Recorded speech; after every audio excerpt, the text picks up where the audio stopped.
Hello and welcome back to English Today. This is DVD 11 and the third DVD of your lower intermediate level.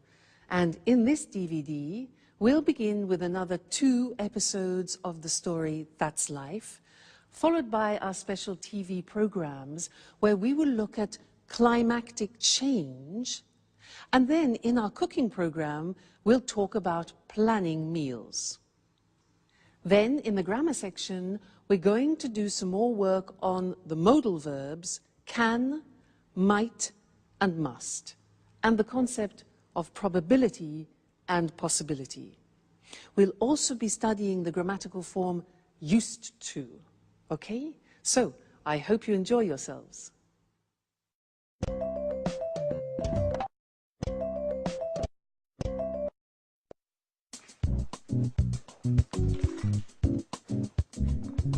Good morning.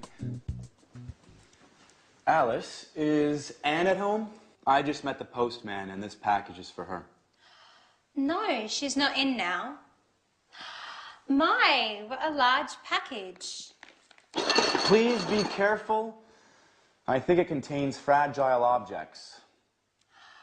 Hey, Peter, do you know if it contains a set of porcelain plates that she won with the Sweet Biscuits bonus points? Well, I think so. At least that's where the package comes from. All right, Alice. I have to go now. See you later. Anne will be so happy. She's been waiting for it for a long time. Bye.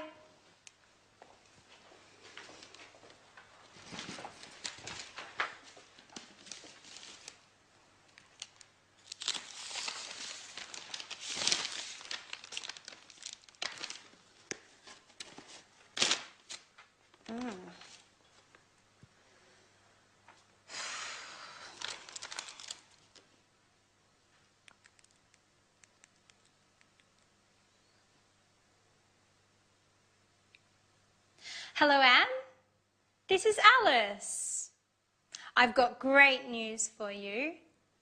Your set of Chinese porcelain has arrived. They're beautiful. No, I opened it. I'm sorry, Anne. I just couldn't resist. Oh no, Anne, I'm so sorry. It broke. Okay. I'm not allowed to touch any more plates. You're absolutely right. I'm so sorry. Bye.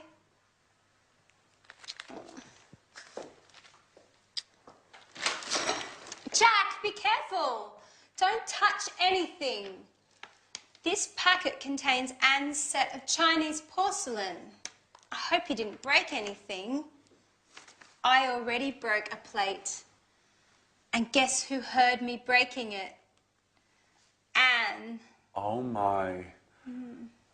I didn't notice anything. Well, you should look where you are going. I'm sorry. What are we going to do? Well, let's get ready for Anne to lose her temper. Who knows? Maybe she'll forgive us. She can't get that angry. They're just plates. Remember, we can't cook. If Anne gets angry, we'll have to learn to cook. That's true. I've got an idea. Let's go get something from the local takeout place. Then we can pretend that we cooked dinner. She might be happy and forget about those plates. That's a great idea. Let's get going.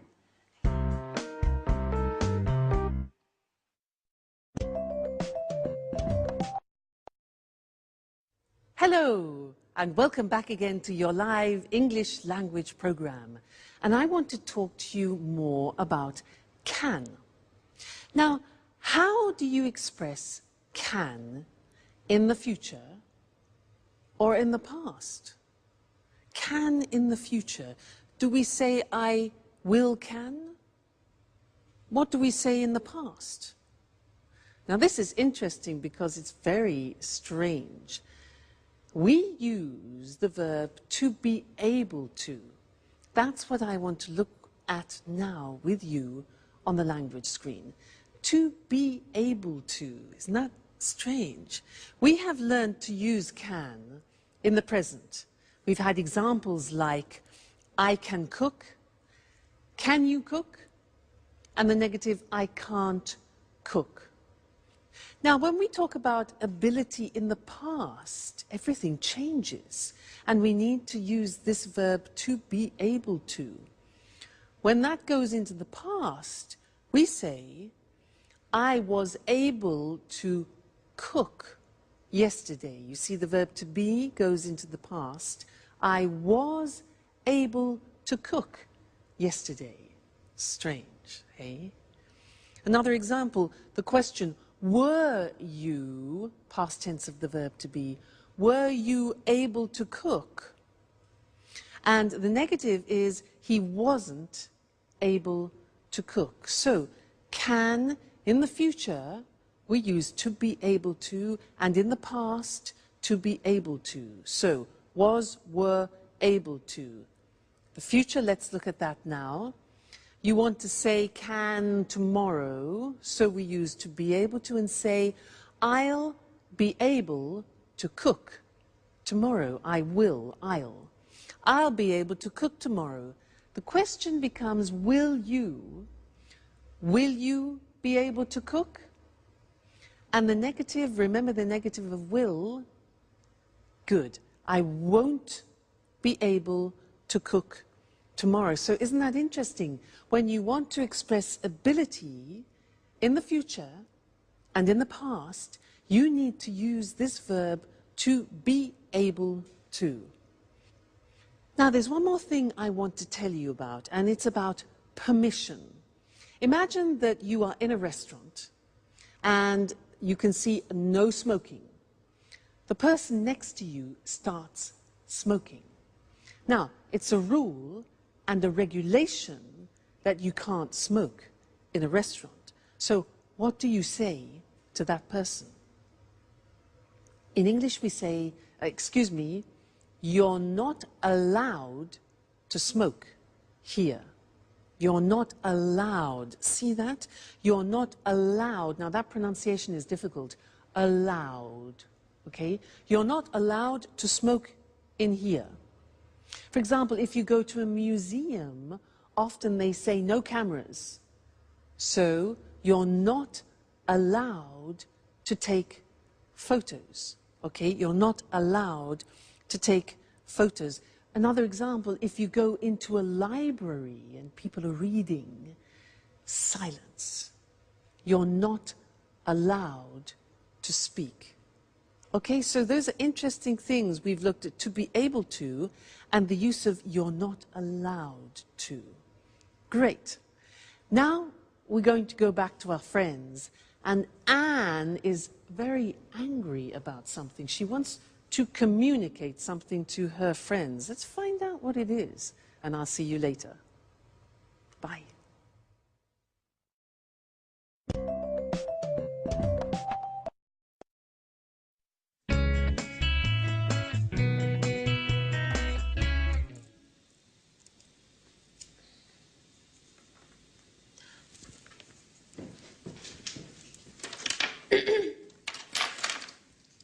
Hi, Anne.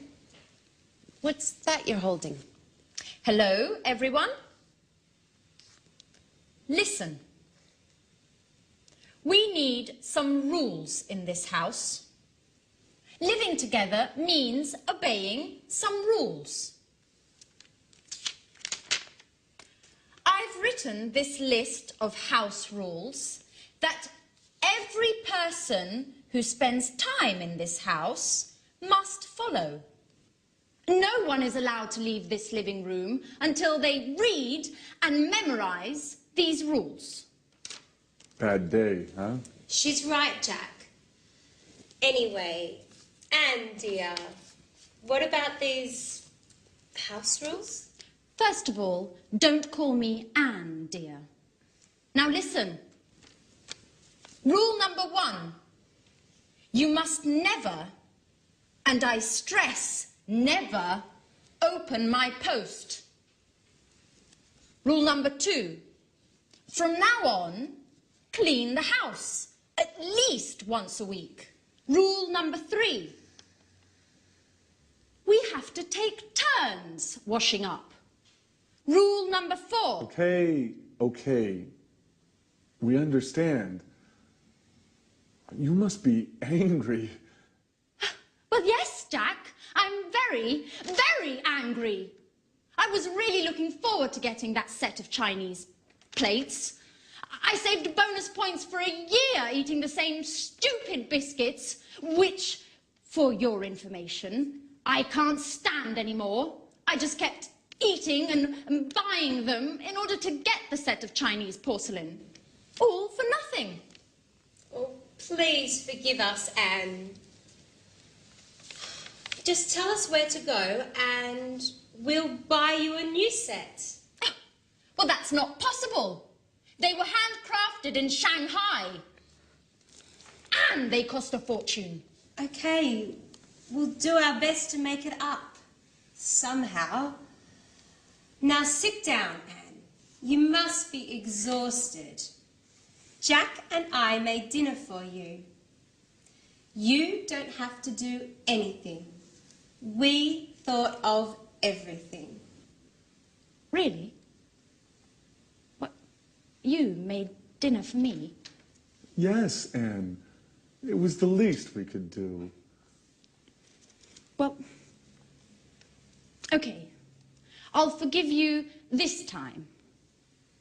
But I warn both of you that I want more discipline in this house. You can't do what you want all the time. We need some rules. Oh, don't roll your eyes while I'm speaking to you. Okay, Anne. You're right. Rules are important. But it's also important to laugh a little. Oh, ha, ha, ha.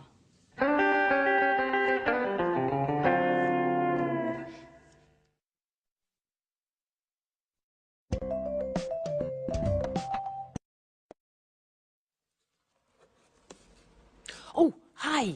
Hi and welcome back. This is a box which my mother sent me and she said there are some useful things for me. So I was just looking. Come and have a look with me. Oh, go on. Oh, what's a strain? What's this? What is this? What's this? Well, it can't be a shoe, can it? It's not a shoe. Can't be a shoe because it's made of metal. It's made of metal? Well, it might be some sort of lamp or something, like it looks like an Aladdin's lamp, a special lamp. No, but it can't be that. Ah, look, here there's a sort of metal groove, probably for cigarettes. That's it. It must be a cigarette holder, and a type of ashtray, an oriental ashtray. How unusual. That's very typical of my mother. Useful, though. Now, did you see the language that I used? I said, it can't be a shoe. When I say it can't be, it means it's impossible. It's impossible, it's too small, and it's metal. So it can't be a shoe. So I'm talking about probability and possibility, okay? Then I said, well, it might be a magical lamp. Now, might is when you're not sure. Might is M-I-G-H-T. It might be a lamp. So when you're not sure, you say might. Then I said, no. It must be an ashtray. Now, when I say it must be, it's because I'm absolutely sure that the possibility of it being an ashtray is certain, okay? So 3 possibilities. It can't be, might be, and must be. So let's have a look at the other things in the box. Ashtray. What is this? What's this? You see this? Well, it can't be, I mean, it looks like a negative from a film, doesn't it? No, it can't be a negative because there are no images. Well, it might be, you know, I just don't know. I mean, it might be some sort of special sticker that you put on things, but it hasn't got any glue. I don't know what it is. Just a minute. Look, here's something explaining it. A forehead thermometer. Put it on your head and it reads the temperature. What? Let's try that. So I put it on my head like this and said, hold it on your forehead and it tells you your temperature. Let's have a look. 37. Whew, that's hot. It is. It's a thermometer. Incredible. Now that is very useful because it's small. So interesting. Next thing, what's this? Look at this. Now, it's shiny and it's silver, but it can't be a mirror because I can't see myself. Can't be a mirror. What can it be? Oh, I know. It might be for under glasses. You know what I mean? When you lay the table and you have glasses, sometimes you put it under to protect the tablecloth. Well, look what I have here. So this, for example. Yeah, but it's a bit strange, isn't it? I mean, no, it can't be. It can't be that, really. Not made of metal like this. It must be, I don't know again. Wait a minute. Here's the box. A drop stop. A drop stop. It must be something for pouring then. Let's have a look. You put it, let's try. I just so happen to have a bottle here. And it says, put it on the bottle like this. A drop stop, so it stops things from dropping. And pour out the liquid and there are no drops. Let's try that. Let's try. Wow! That works. It doesn't drop. So it must be something for stopping drops. You can see. Fantastic. My mother is a genius. She is full of amazing ideas. Thanks, Mum. Let me show you the language that I was using then. We were talking about probability and possibility, and the first thing that we can talk about is when you are expressing strong probability, is when you think almost certainly you know what something is. So it must be an ashtray. So when I use must, I am 100% sure of something. It must be an ashtray. Now, if you are sure that it isn't something, that it is totally improbable, 100%, the opposite is it can't be. Like that. I said, it can't be a shoe, it's too small. So it must be, it can't be, and then if you're not sure about something, we use the simple verb might. Look at the spelling, M-I-G-H-T. It might be an incense burner, for example. We can also say it could be. Might, could, both express uncertain probability. All right, so this is very useful when you are making deductions. Must be, it can't be, and it might be. So those are the three verbs that we use. Okay, great. So thanks, Mum, and I'll see you again very soon. Bye.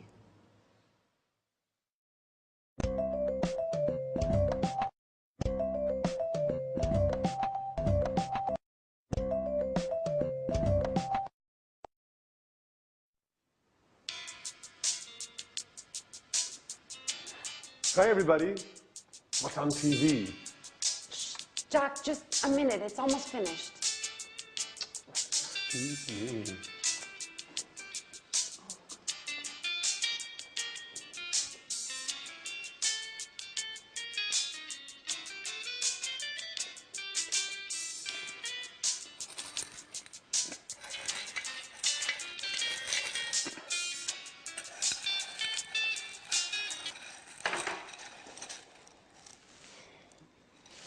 So, what were you watching that was so engrossing?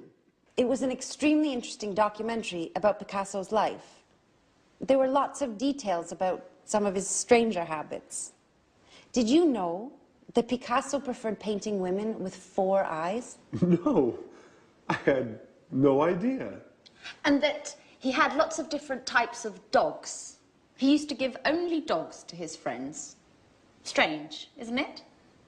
And that he liked eating Italian cake at Christmas.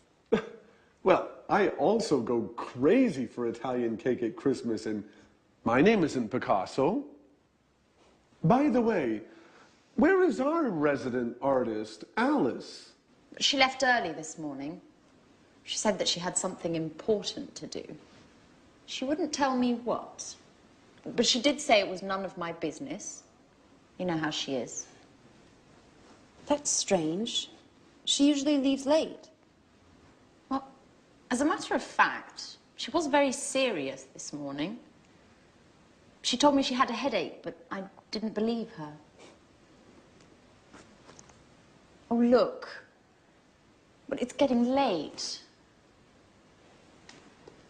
I'm starting to get worried. Don't play Mom, Anne. Alice is a big girl now. I know. But it's just that she didn't tell me she would be late. In fact, she asked me if I would be late today. Just a moment. A few days ago, Alice told me that she wanted to enter a painting contest. She said she thought it was her big chance. Maybe that's where she is today. Well, you're probably right. But it's almost midnight. I don't think contests last that long. Why not? We all know that artists are a little crazy. Picasso was a perfect example. That's true. You know something about being crazy, Jack, don't you?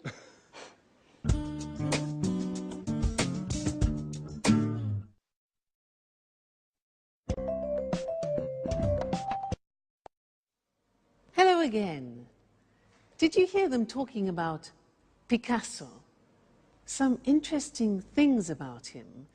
They said he used to give only dogs to his friends. He used to give only dogs, and he used to eat Italian cake at Christmas. Now, this verb, used to, well, it's written U-S-E-D, but the pronunciation is used, and we'll see that on the screen later. And we use it to talk about habits that people have had in the past and now don't have anymore. And to illustrate this, I have some examples of habits that I have had in the past. For example, this. This is a cigarette. Well, I used to smoke.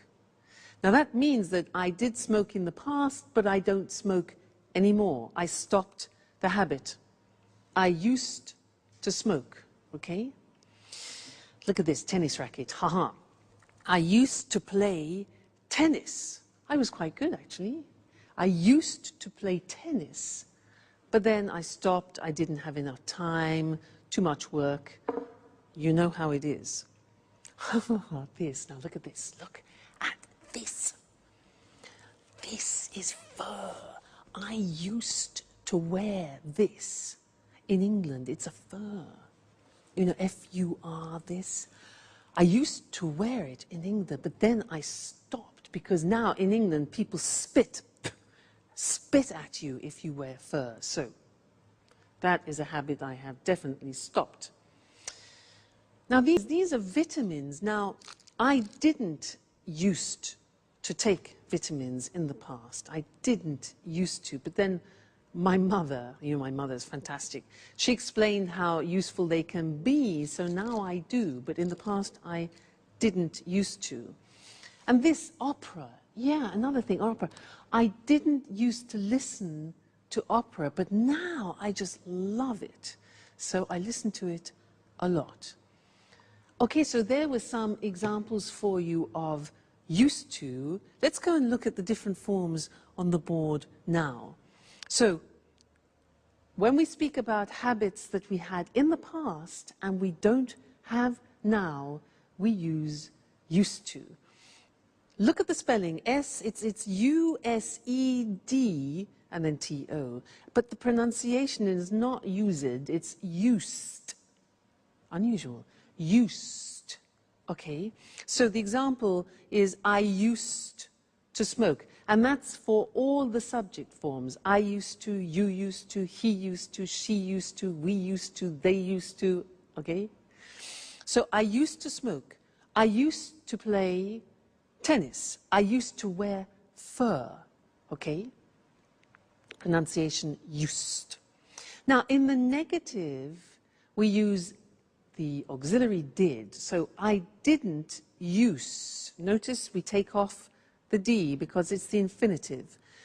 I didn't use to take vitamins, and I didn't use to listen to the opera. And the question form is easy. It's did you use to do a lot of sports? Did you used to stay in bed until midday? I remember that. So if you think about your lives and about habits that you had in the past and you don't have now, when you talk about those to people, that's what you use. I used to smoke, but I don't anymore. I used to play tennis, but now I'm too busy. All right, so very important for describing past habits, used to. Great. That's the lesson for now, and I'll see you again very soon. Bye.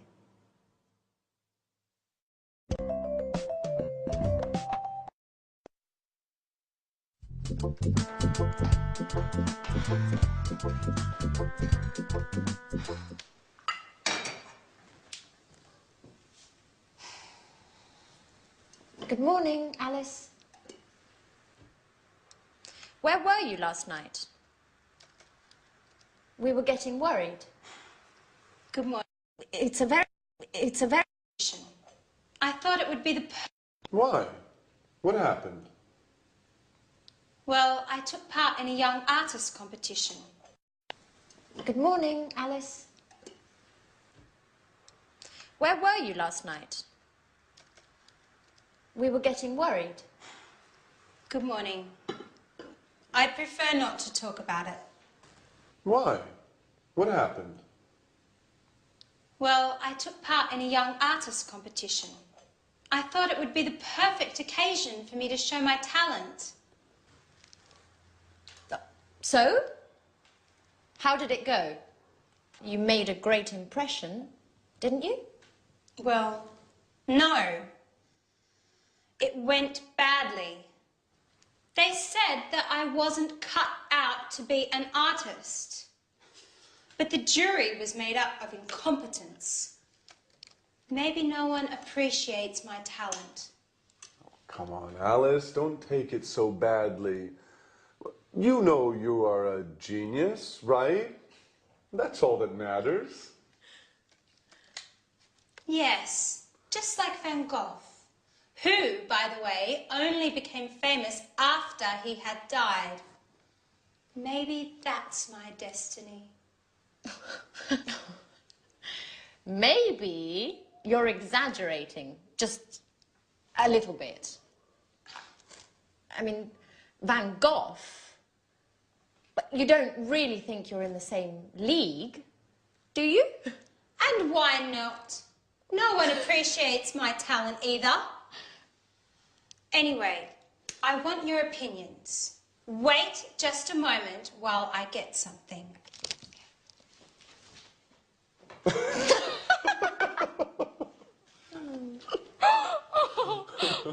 goodness.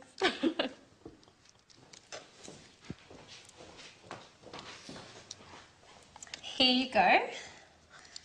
This is the painting I took along yesterday. What do you think? Isn't it beautiful?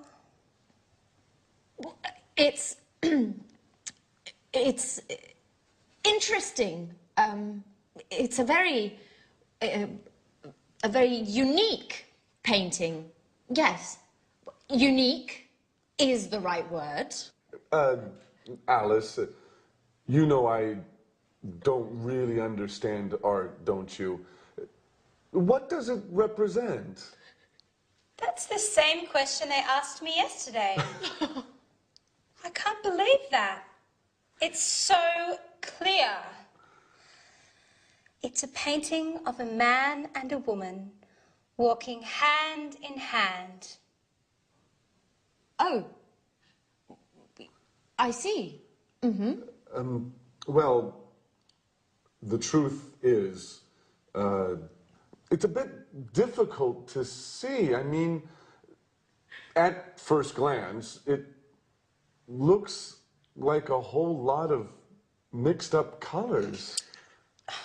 Come on, Jack. You just don't understand abstract art, do you? Well, now I understand that neither of you has any appreciation of fine art.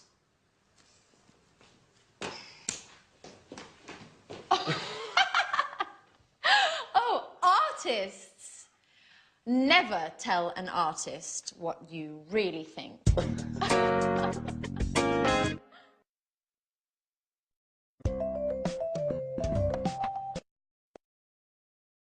Hello again to you and welcome back for some more English. Did you hear in that last episode how Anne said to Alice, "So how did it go? You made a great impression, didn't you? You made a great impression, didn't you?" Do you remember that grammatical form, didn't you? A question tag, yeah? Remember, we did a lesson about this, and the example we used was, she's unhappy, isn't she? Do you remember that? Yes, I want to give you a little test on it. And in order to do this well, you have to be very careful about your auxiliaries, so pay attention. Number one, you're married, question tag. You're married, aren't you? Did you get that right, wrong, difficult? Do you remember, you are married, you take the verb, the auxiliary, and at the beginning it's positive, so you turn it into negative. You're married, aren't you? Try this. You didn't go to the party. Didn't is negative, becomes positive. You didn't go to the party. Did you? Great. Next one. He lives in Paris. He lives in Paris. Lives, simple present. Auxiliary. Yeah. Doesn't he? He lives in Paris. Doesn't he? Okay. They aren't French. Aren't. They aren't French. Positive. Are they? Great. Next one. She went to the cinema. She went to the cinema. Auxiliary past tense. Positive, negative. Didn't she? Okay. She went to the cinema, didn't she? All right. You don't like him. You don't like him. Negative. Do you? You don't like him, do you? Great. They were enjoying the show. They were enjoying the show. Past continuous. Weren't they? They were, weren't they? Great. He's coming tomorrow. He's coming tomorrow. Isn't he? Great, you're getting better all the time. They'll be late. They'll be late. won't they? They'll be late, won't they? And the last one, we can't buy it. We can't buy it. Can we? Okay, so it's negative and positive. We can't buy it. Can. Well done. You know, these are difficult.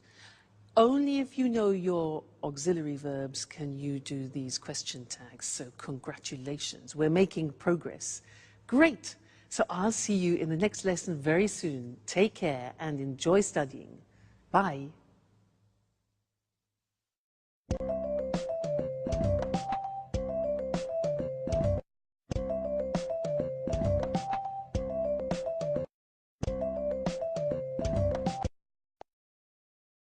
Good morning. Welcome to this week's edition of Climate Change. In the studio with me is our weather expert, Susan Thurley. Good morning, Eric. Well, Susan, there's a lot of talk these days about climate change. Could you explain exactly what is happening? Of course. You know, the first thing to stress is that the Earth's climate is always changing. In the past, this happened due to natural causes. I mean, the atmosphere and the Earth's climate changed naturally. Now things are different. Scientists believe that climate change today is a result of man's activities, our activities. And why are scientists so worried about this climate change? Well, before I answer that question, I'd like to talk a little about what we call the greenhouse effect. Certainly. Scientists often talk about the greenhouse effect. What is this exactly? The greenhouse effect is very important for the world's weather. Greenhouse gases help to capture the energy we receive from the sun. They keep the Earth warm. Without these gases, the world would be a colder place, and our lives would be very different. Well, if the greenhouse effect is so useful for the Earth, why do scientists talk about it nowadays as if it's something dangerous? It's the extra greenhouse gases that are dangerous.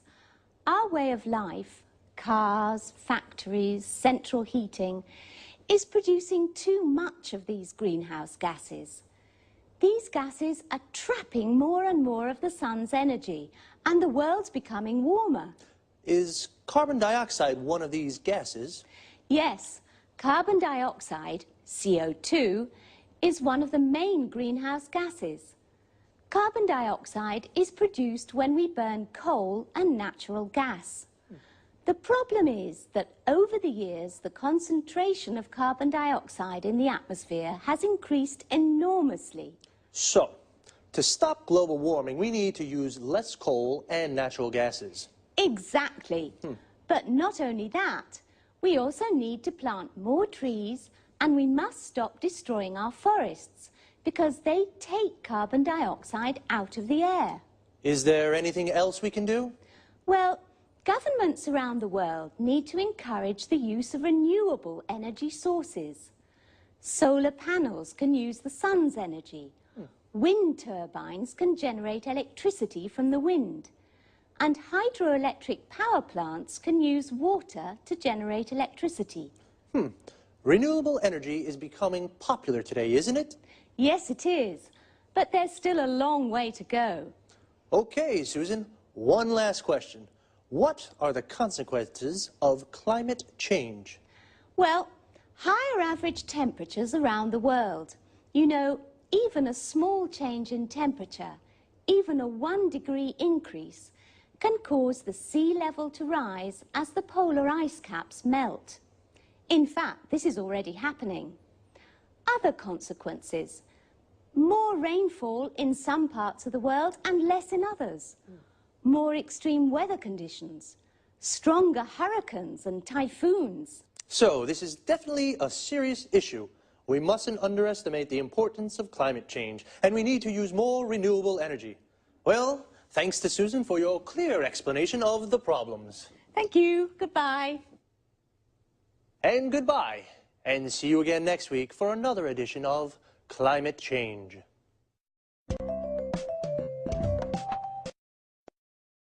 Okay, now let's have a look at all the terms and expressions we use to talk about the weather and climate change.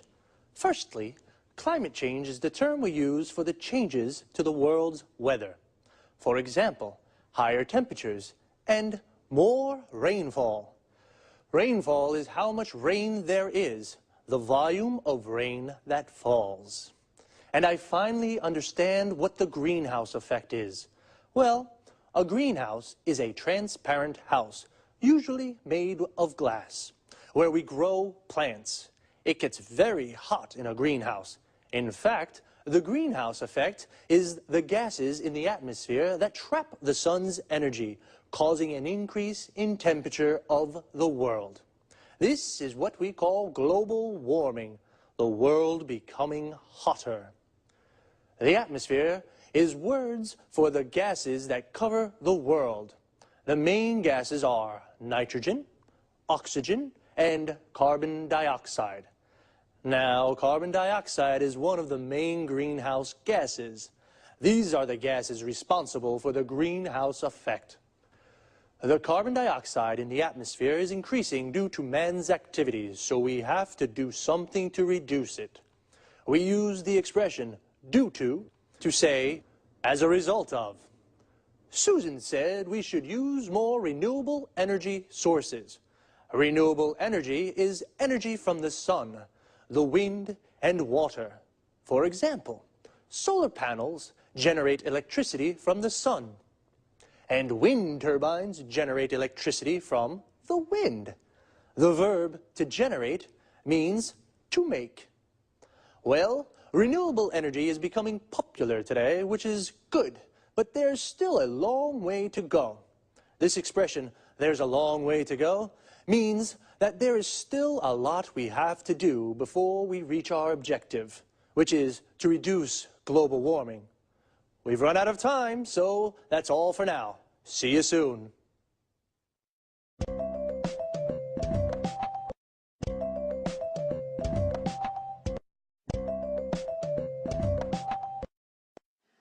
Welcome to Cooking Today.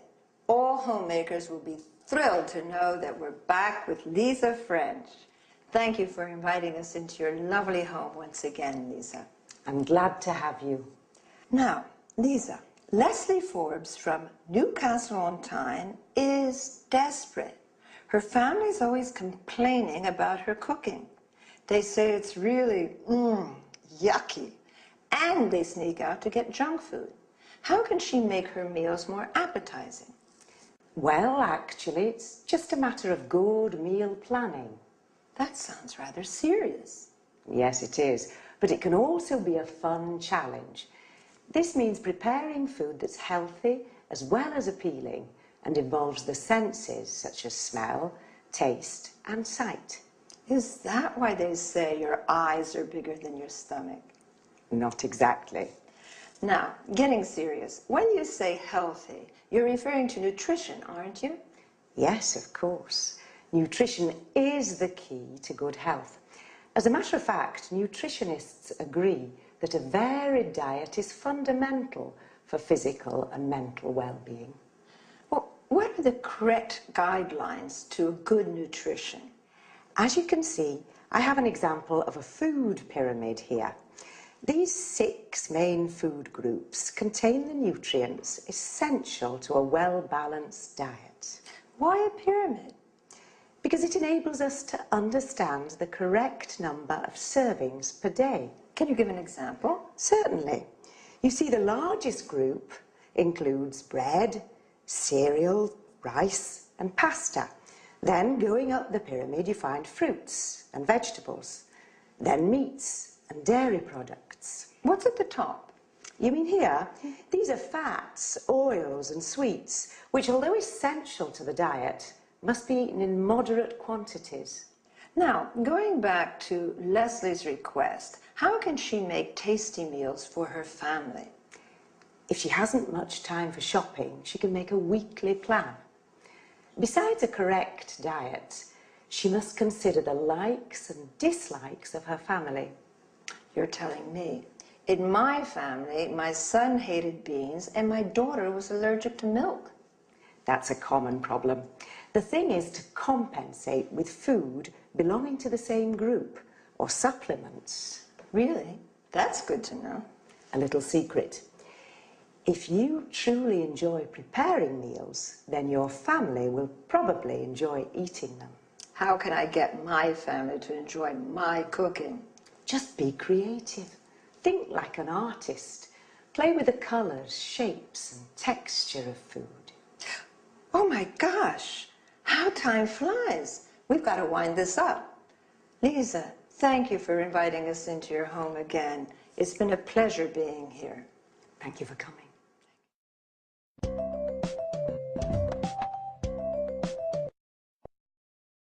And now, let's pay attention to some expressions used in the dialogue.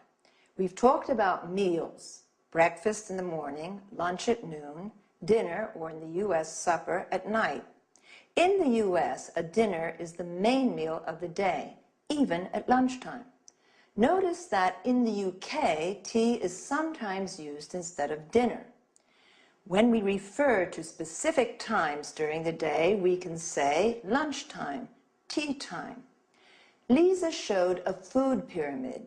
It contains food groups, such as cereals, meats, dairy products, milk, cheese, yogurt, fats and oils, and vegetables. All these foods contain nutrients. Then some positive adjectives used to define food are appetizing and healthy, while yucky is something rather disgusting.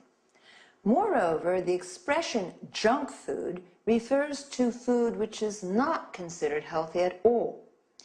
We say diet to indicate what we eat. It also means a series of rules to be followed to improve one's health. If we want to lose weight, we say, I'm on a diet. A diet is correct when it's varied or well-balanced. If you're allergic to a type of food, eating that food can make you ill or cause skin problems. Lisa talked about texture of food. For example, food can be defined soft, crispy, crusty, or shape. Food can be cut into slices, cubes, and rings. During the interview, I quoted a common way of expressing that somebody has put more food on their plates than they're actually able to eat. Your eyes are bigger than your stomach. All right, that's all this week. Bye-bye.